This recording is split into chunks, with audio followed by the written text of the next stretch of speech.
Ladies and gentlemen, family and friends, scholars and dignitaries, welcome to another episode. Welcome to my world. Hello, friends. So, when it comes to conspiracy theories that have lasted longer than the pyramids, the story of the Illuminati fits all the criteria. In addition to being a conspiracy theory, the fact is that in reality there was, and may yet exist, such a group. The theory holds that the Illuminati is a cabal, a secret group of very powerful and very rich men who band together secretly behind the scenes for the control and rule of the world. Not only have millions upon millions of people researched the Illuminati, but many stories, books, articles, movies, and yes, even experts continue to talk about it, only adding further credence to the idea that such a group still exists. So, first, yes, there was such a group that existed about 300 years ago, but most experts believe that the group died out, and the mere discussion about it is all that's left. And that discussion is driving people to believe it still exists. Now, in history, the term Illuminati refers to the Illuminati of Bavaria, a secret society that supposedly lasted only about 10 years from 1776 to 1785. The organization was founded by Adam Weishaupt, a German law professor who believed strongly in Enlightenment ideals, and he founded the Illuminaten Orden to promote those ideals among elites and to educate the Illuminati members in reason, philanthropy, and other secular values so they could influence political decisions when they came to power. But it seems that it progressed from wanting to influence world events to wanting to take over the world in a relatively short time. In the earlier days, they were just a handful of people, but by spreading information about their goals and reaching out to rich and influential people, often through the Freemason lodges and other groups, they grew to almost 2,500 in membership, and their ambitions grew as well. Then the Illuminati started to develop some rituals and ideals, some of which were strange, if not bizarre.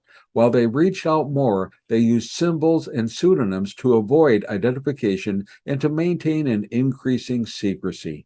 They developed a strange hierarchy in their organization and used spy-like protocol to monitor and control each other, and essentially didn't trust anyone outside of their organization.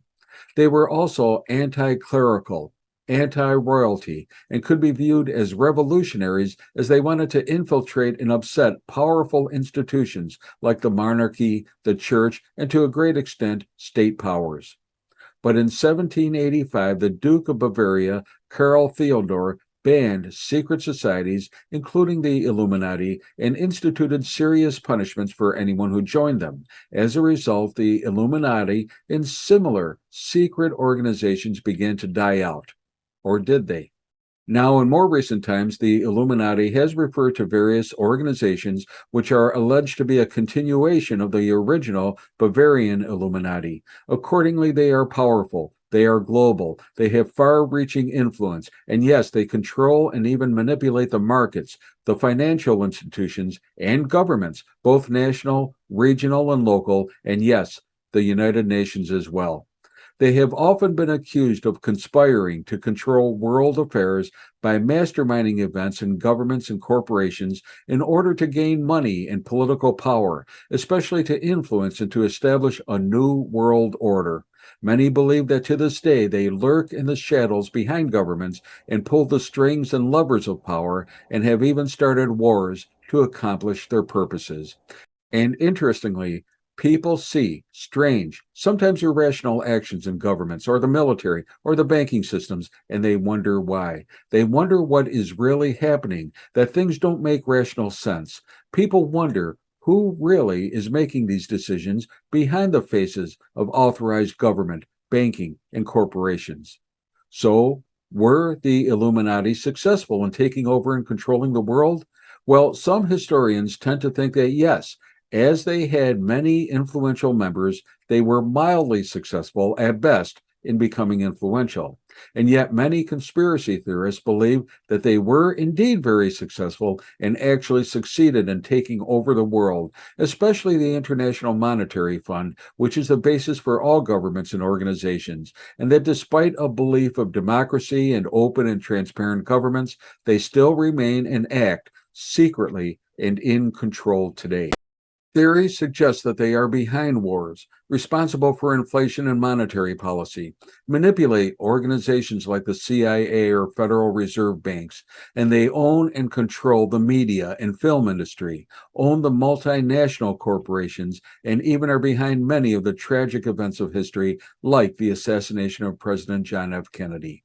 Now, in modern days, there are yet several fraternal organizations that claim to be descended from the original Bavarian Illuminati and openly use the name Illuminati or a variation on that name, including the, quote, Illuminati Order.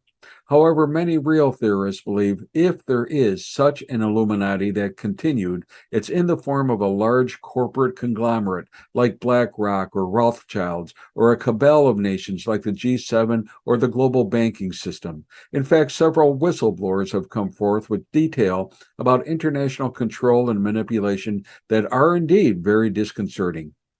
So, is there a group of secretly rich and powerful people that controls the world stage? And are they beneficent, acting for our own goodness, or are they maleficent, acting in their own self-interest? Is it reality, or is it an illusion? Well, the truth remains to be seen. Hey, be safe, be well, and may God bless.